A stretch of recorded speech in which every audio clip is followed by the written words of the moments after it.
रहीम अस्सलाम वालेकुम जी ख़वातीन हज़रात। ये मैं आपके साथ ऐसी वीडियो शेयर करने वाला हूँ। इंतहाई दुख हो रहा है जब मैंने ये वीडियो देखी तो आपके साथ मैंने सोचा शेयर कर लूँ। ये तीन सहेलियाँ हैं, तीन दोस्ती हैं।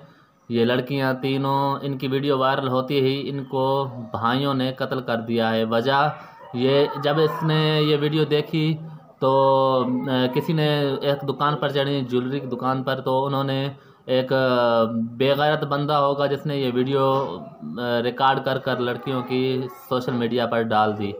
तो लोग ऐसे ऐसे बेगैरत होते हैं। अपनी, अगर इतनी गैरत आप में होती अपनी, क्या आप अपनी माएँ या बहनें या बेटियों की आप वीडियो डाल सोशल मीडिया पर डाल देते? नहीं।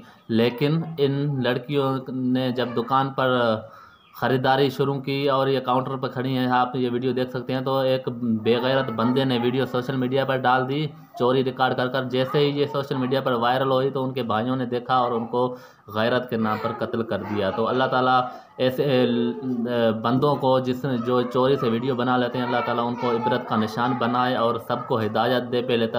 पहले पता करें कि क्या मसला है, क्या बात है, फिर आगे अगला कदम उठाना चाहिए। ऐसे जज्बाती फैसले नुकसानदा होते हैं।